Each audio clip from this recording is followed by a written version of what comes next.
Bonjour à tous. Alors aujourd'hui, on est mardi le 17 février et on est très heureux de vous inviter à ces débats Québec-Belgique ou en fait la ville de Québec contre la ville de Bruxelles. Alors, le premier débat, l'aphorisme est, avec Internet, plus besoin d'aller à l'école. Dans le camp des pour, donc qui défendront cet aphorisme, il y a Julie et Sophia de Bruxelles. Et dans le clan des contre, il y a Sandrine et Charlotte de Québec. Je commence en donnant la parole à Sophia de la Belgique pour qu'elle nous fasse part de ses premiers arguments. Sophia, à toi la parole.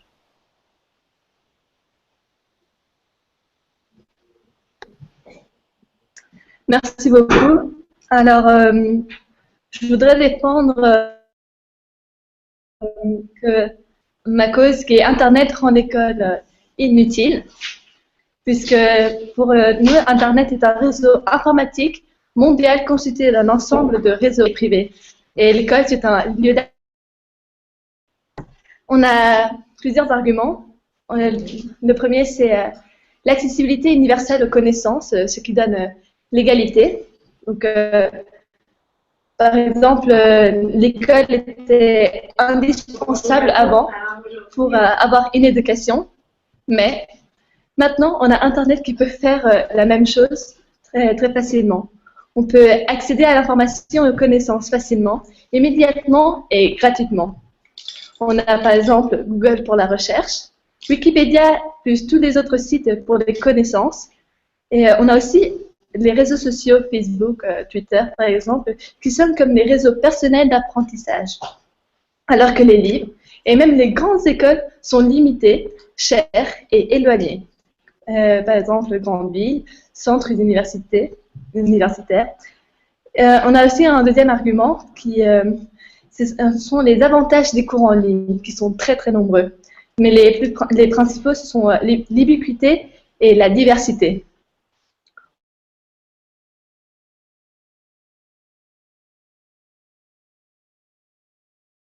On vous perd la Belgique. Peut suivre un cours en Angleterre sans avoir aucun problème de déplacement.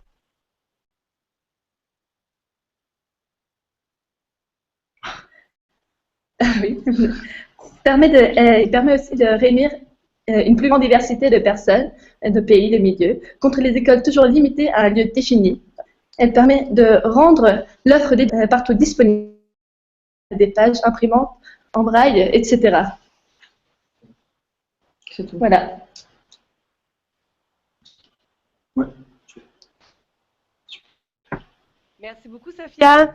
Alors, je passe maintenant la parole à Sandrine qui va, à son tour, nous faire part de ses arguments. Sandrine, le micro est à toi. C'est bon. Donc, on a besoin d'une institution pour aller à l'école parce que c'est pas seulement de s'instruire, mais c'est aussi d'être capable de se développer, d'être encadré. Donc, on a besoin d'apprendre à lire, écrire et compter avant de pouvoir se servir d'un ordinateur. On a besoin d'apprendre à prendre la parole en groupe, d'être capable d'interagir avec les autres, d'apprendre le partage, de développer des champs d'intérêt avec l'éducation physique, la musique. On a besoin aussi d'un enseignant pour être capable de développer un lien avec l'enseignant, une relation, pour qu'il soit capable de s'adapter à notre manière d'apprentissage. C'est pas toujours tout le monde qui apprend de la même manière. C'est d'être capable de s'adapter puis de répondre aux questions des élèves, d'avoir une relation de mentorat. Puis c'est important pour l'élève d'avoir un enseignant qui est là pour lui, pas juste virtuellement, qui soit capable d'avoir une motivation pour la persévérance scolaire. Il y a 3 missions de l'École québécoise par le ministère de l'Éducation, des Sports, du loisir et du sport. Donc, c'est d'instruire dans un monde du savoir, de qualifier dans un monde en changement et de socialiser dans un monde pluraliste. Ça veut dire que c'est pas seulement d'instruire, mais c'est aussi d'être capable de développer une opinion collective, d'être capable de se préparer à vivre en communauté. Aller à l'école, c'est pas seulement d'apprendre la théorie, c'est d'être capable d'expérimenter, d'avoir la pratique, d'avoir des laboratoires pour qu'on puisse pratiquer notre chimie physique, d'avoir du matériel qu'on n'a pas à la maison. C'est pas en ligne qu'on est tous capables de pratiquer ou d'apprendre. C'est ça. Merci beaucoup. Alors maintenant, je laisse aux deux équipes 2 minutes de consultation avant de passer aux arguments des coéquipiers.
OK, alors le 2 minutes est terminé. Je vais donc demander à Julie de nous introduire la seconde partie de vos arguments.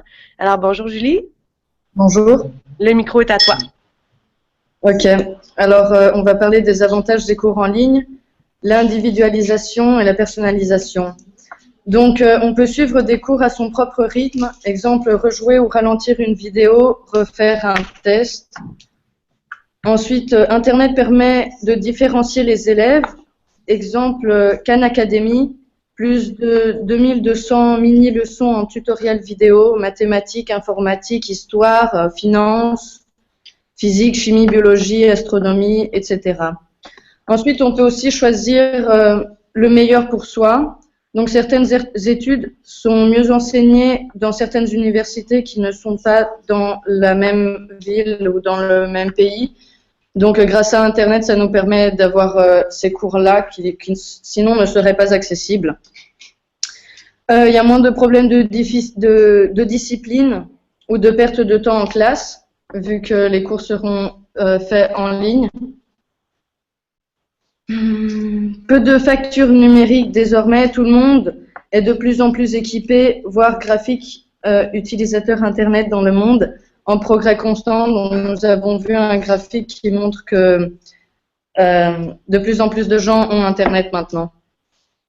Ensuite, on peut aussi être suivi par des tuteurs sur Internet ou par des professeurs pour qu'ils nous aident avec les devoirs ou si jamais on a des problèmes à suivre des cours.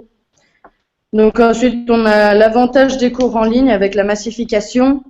Les Massive Open Online Courses, il peut arriver que plus de 100 000 personnes soient réunies pour un cours. Ensuite, en Afrique, en 2013, 650 millions de téléphones et 70 à 80% de connexions passent par le mobile, notamment SMS. Formidable moyen d'éducation. Un prof n'est pas forcément neutre, donc par Internet, il y a moins de favoritisme. Exemple, les co-évaluations par les élèves au format de tutorat. Ensuite, on peut trouver beaucoup plus d'arguments et beaucoup plus de variétés sur Internet. Donc, comme vous avez dit, ouais, bon.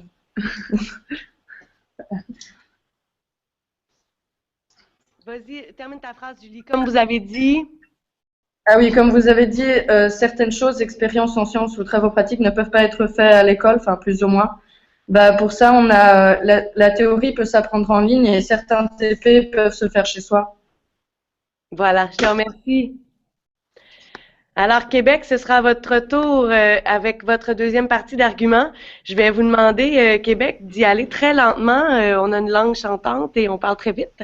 Alors, Charlotte, je vais te demander d'y aller avec un rythme régulier. À toi le micro. Oui, bon, pour commencer, on dit que ça va rendre l'éducation accessible à tous, mais c'est pas vrai. Comme en Afrique, oui, ils sont intéressés par les cours en ligne offerts gratuitement, mais il faut qu'ils se procurent le matériel nécessaire à faire le cours. Même s'ils ont des téléphones, tu peux pas suivre un cours sur un téléphone, ça prend quand même au moins un ordinateur. Puis ensuite, il y a une étude qui a été faite par la revue française de pédagogie de Sandos Ben Abid Zarouk et de Jacques Audran. Cette revue-là, ça dit que l'Afrique aime cet enseignement-là, il veut avoir accès à ça. Mais par contre, dans tous ceux qui se sont inscrits dans les cours par Internet, seulement 10% ont fini le cours. Les autres ont soit abandonné après le premier cours ou sinon, ils n'ont juste pas été capables de réussir le cours. On peut après se poser la question, est-ce que c'était vraiment intéressant pour eux ou si ça ne marche pas vraiment. Après, on peut aussi dire que non, c'est gratuit pour les utilisateurs, mais ça coûte des coûts faire ces cours-là. Aux États-Unis, on a évalué que ça coûtait 250 000 € mettre un cours de type MOOC en ligne aux États-Unis. Donc, c'est Marc Neveu, un co-secrétaire général d'un syndicat national de l'enseignement qui a sorti ces données-là. Ensuite, quand les étudiants font des cours par Internet, c'est pas vrai qu'ils gagnent du temps nécessairement. Souvent, il y a une perte de soi parce qu'on procrastine on n'est pas à l'heure, on gère mal notre horaire, on a de la misère, surtout pour des étudiants comme au secondaire, de se dire je vais faire mon cours, je vais y aller, c'est dur. C'est pas comme à l'université, tu veux faire le cours parce que tu veux le faire, mais au secondaire, tu es comme obligé d'y aller. Mais comment on peut rendre les étudiants assez autonomes pour qu'ils y aillent eux-mêmes? On a de la misère à les faire venir à l'école des fois. Ça va faire peut-être beaucoup de décrochements. Puis ça, les décrochements scolaires, on n'en parle pas là-dedans. Est-ce que tu veux terminer un petit mot de la fin, Charlotte? Oui, bien justement, quand on regarde si ça a été bénéfique de faire des cours par Internet, on ne tient jamais compte des décrochages scolaires de ceux-là qui n'ont juste pas fini les cours. Merci. Alors maintenant, aux deux équipes, on va vous poser des questions qui reviennent du public, donc de Adobe Connect. J'ai mon assistante ici qui m'apporte les questions.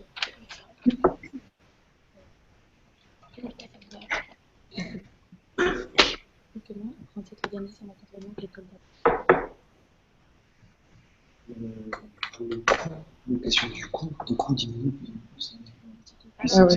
Une première question pour la Belgique. Les élèves vous demandent comment un élève qui suit des cours en ligne peut apprendre, peut développer la compétence, s'organiser ou être autonome vis-à-vis son enseignement. Grâce à Internet, on peut suivre des vidéos qui ont un certain niveau. Et par exemple, si on a un niveau plus faible, on choisit une vidéo avec un niveau plus faible, ou des cours avec des cours avec des niveaux plus faibles aussi. Oui, il y a aussi des cours particuliers. Ultimement, je pense que la question, ce qu'elle voulait dire, c'est comment on devient assez autonome pour se donner des cédules, pour faire les devoirs, les remettre à temps, etc., quand on a 13, 14, 15 ans.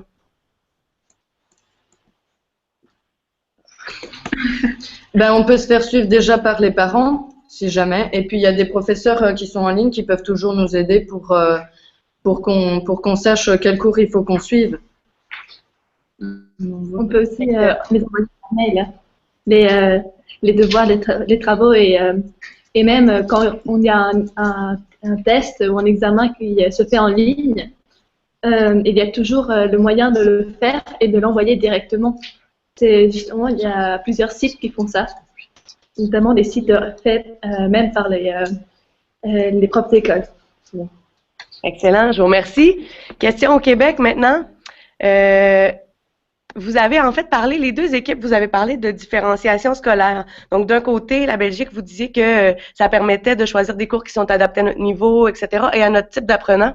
De l'autre côté, au Québec, vous disiez qu'au contraire, l'apprentissage en ligne éloignait, en fait, ne permettait pas aux enseignants de faire de la différenciation scolaire. Si on se rappelle que la différenciation, c'est de pouvoir répondre aux besoins des apprenants, je vous demande au Québec, qu'est-ce que vous voulez dire par le fait qu'on ne peut pas faire de différenciation quand on suit des cours en ligne? Je vous donne le micro maintenant.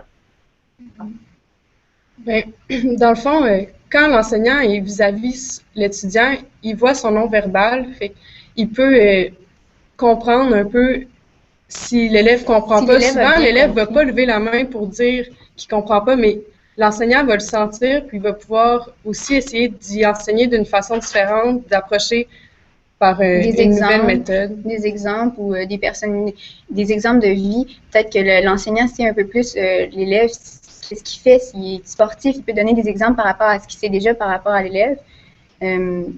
Aussi, juste dans un niveau scolaire plus bas, comme le primaire ou le début du secondaire, un élève peut avoir de la difficulté à s'exprimer ou vivre, mettons, de la dyslexie. Puis c'est l'enseignant qui va se rendre compte de ça et qui va pouvoir l'aider. C'est pas par Internet qu'on va pouvoir voir ça. Je vous remercie. Maintenant, à la question à la Belgique, en fait, les élèves vous demandent comment on peut arriver à développer, à remplir son besoin d'appartenance. Si on regarde la pyramide là, des besoins de l'être humain, l'appartenance arrive en troisième. Comment le fait de s'éduquer en ligne, si on ne vient plus à l'école, on développe ce sentiment d'appartenance-là?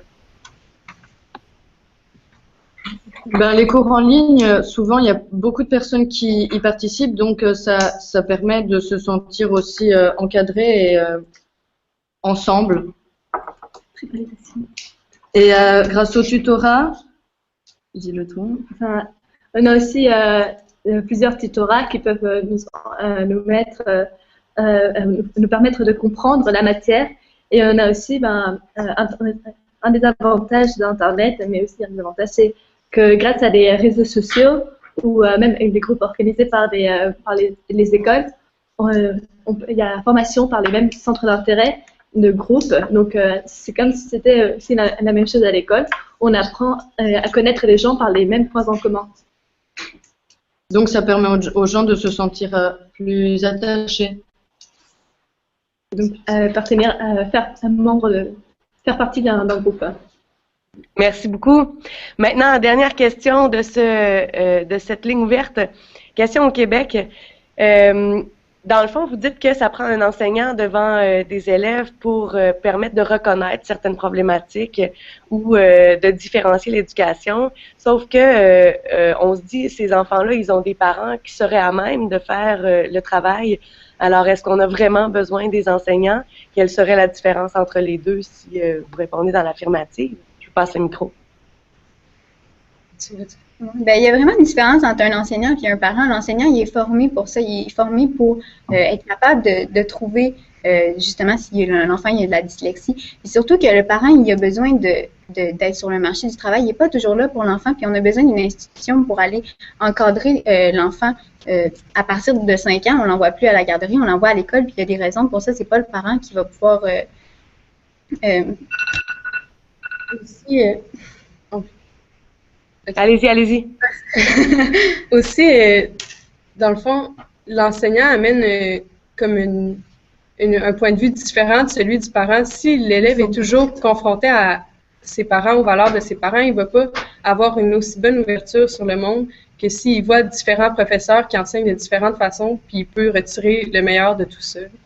OK. Maintenant, si je synthétise la question puis que je vous limite à la réponse sur ce qu'on appellerait le lycée en France. Donc, rappelez-moi, en Belgique, le lycée, ça commence à quel âge? À peu près? 15 ans? Oui, 15-16. OK.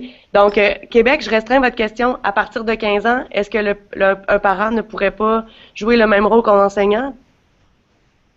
Ben, à partir de 15 ans, il y a surtout la figure d'autorité qu'on est souvent porté à contester. Des fois, les parents, c'est pas toujours ceux qu'on respecte le plus, qu'on garde le plus haut. Donc, c'est sûr que ça prend une autre figure d'autorité pour un peu aider puis être capable d'être là. Ouais, comme un patron plus tard, ben, d'être capable d'avoir une personne un peu plus haute. Merci beaucoup. Alors, on continue ce débat avec une période de travail en équipe. Je vous donne donc 2 minutes pour préparer votre conclusion. Donc, un membre de l'équipe prendra la parole pendant environ 2 minutes pour conclure et revenir sur vos arguments principaux. OK. Bon, alors. Attendez, monsieur, pour la... Bon. Qu'est-ce qu'on dit? Il faut qu'on dise ce qu'on a déjà dit, là. Parce qu'on n'a pas le droit d'analyser. On n'a pas le droit d'analyser. Là, tu as parlé du développement social. Puis là, on a juste à sortir les gros titres, là. Pas de genre tout élaborer chacun. Je pense qu'on on a vraiment besoin pour le développement social. On a besoin pour le développement social. C'est pas tout le monde qui a accès à la technologie pour apprendre en ligne. On a besoin d'une autre forme d'autorité pour être capable d'apprendre correctement, pour la discipline, puis pour la procrastination, mais la discipline. Ouais. Sur la discipline. Besoin d'une institution pour apprendre. Ouais. Ouais. On a besoin de quelque chose de différent que la famille puis de notre maison pour différents points de vue être culturels. capable de travailler. Ouais. Pour l'ouverture d'esprit aussi. Donc, ça rentre dans ce social. Pour la culture puis l'ouverture d'esprit. Les valeurs, c'est pas toujours tout le monde qui a les mêmes. OK, les valeurs. Avoir une figure Ben, ça va d'autorité. dans comme. Les parents ne peuvent pas tout faire. Ouais. Qu'est-ce qu'on a d'autre?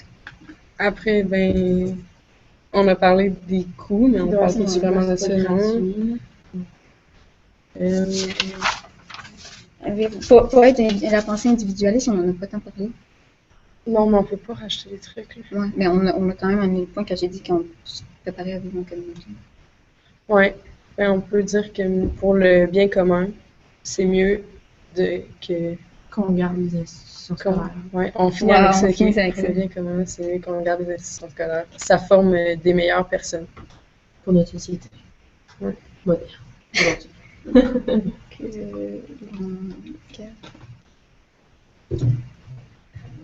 Fait que là, c'est qui qui dit? Alors, on revient tous ensemble pour la fin Quand tu parleras de massification, tu diras les noms.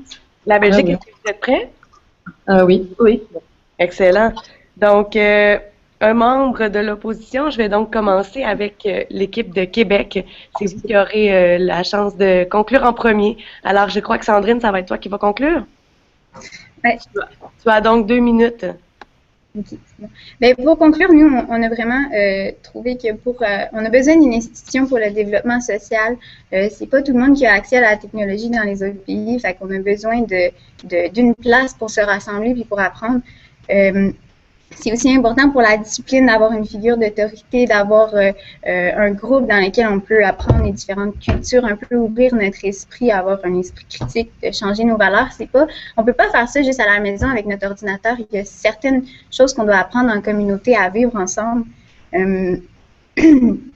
Bon, pour le bien commun, c'est vraiment favorable d'avoir une institution qu'on puisse se rassembler pour se développer entre personnes qui vivent en communauté. C'est ça.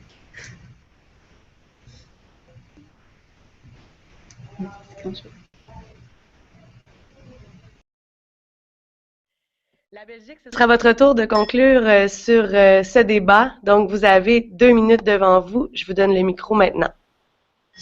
D'accord, merci beaucoup. Pour conclure notre position, on veut dire que l'Internet, c'est une accessibilité universelle aux connaissances qui donne l'égalité, parce que l'accessibilité à la connaissance, c'est presque un droit. On peut aussi dire que les avantages des cours en ligne sont très nombreux. On peut les suivre de chez soi, on peut les contraindre de la distance des lieux. On peut aussi avoir comme avantage l'individualisation et la personnalisation, donc suivre les cours à son propre rythme et choisir le meilleur pour soi, comme si c'était des cours à la carte. Et puis après, on peut aussi dire la massification des cours, par exemple le Massive Open Online Courses, donc le MOOCs. Il peut y arriver que plus de 100 personnes soient réunies pour un cours. Et on peut aussi dire les réseaux sociaux d'apprentissage. Or, on apprend en interaction. Et on peut aussi dire que les parents peuvent suivre aussi des formations sur Internet. Et pour répondre à Sandrine qui disait que il y a des pays où l'Internet n'est pas encore très accessible. Toutes les 10 secondes, 80 personnes découvrent Internet, 8 000 se connectent sur Facebook et 23 000 tweets sont envoyés.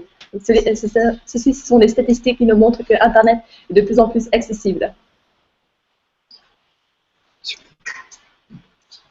Merci beaucoup, bravo pour ce débat aux 2 équipes. Donc, je parle maintenant aux gens qui nous écoutent et qui nous suivent sur la plateforme Adobe Connect.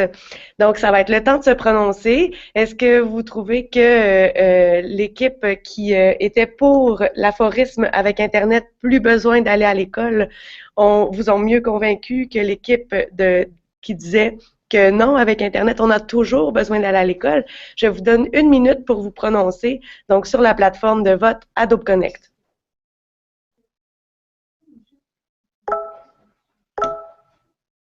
Il y a plein de choses que je suis vraiment trop là, je sais pas comment dire.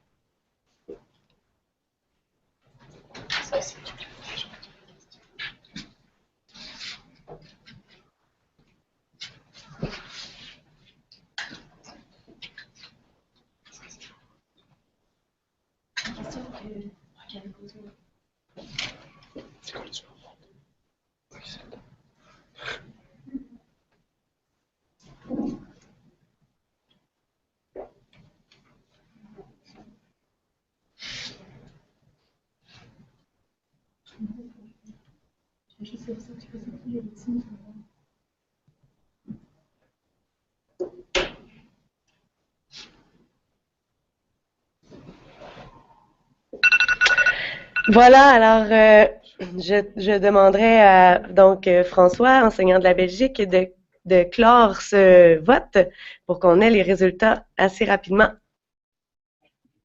Je vous annonce ça dès qu'on les a.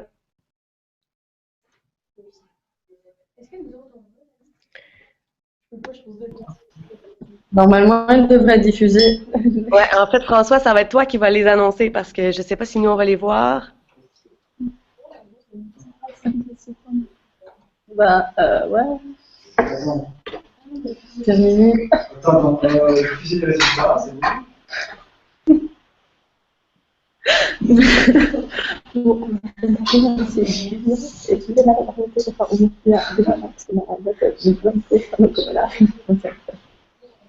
Bon. Monsieur, si vous n'y arrivez pas, vous dites les résultats ici. Hein. Ouais, voilà. Bon, il y a... Ils sont toujours en train de voter, là. Ils sont encore en train de Il y voter, a en fait. 25. Ouais, ben en fait, c'est parce qu'il faut calculer que dans le visionnement YouTube, ils ont entre 20 et 30 secondes de délai. Ça veut dire qu'ils sont peut-être encore en train de regarder le minuteur. Ok. Ils sont encore en train de regarder le minuteur. Sur YouTube, il y a 30 secondes de vidéo. D'accord. Ouais. C'est bien, ça.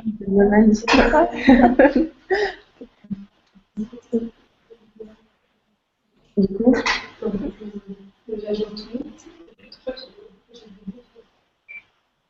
mais sous forme de pourcentage, Sous forme de monsieur. pourcentage. Ouais, voilà. Je l'ai là parce que c'est bien assez. C'est bon? On vous dit les résultats? Eh ben, attendez, je veux juste voir si on les voit. Les filles, est-ce qu'on les voit? Est-ce que vous voyez les résultats? Oui, on les voit ici. Alors? Pour l'instant, on voit, mais c'est pas fini. Pour l'instant, c'est Du Québec, qui est en train de voter. ça varie. Ok, ça varie toujours, en fait. Pour l'instant, c'est le Québec. Bon. Je termine le. Bon.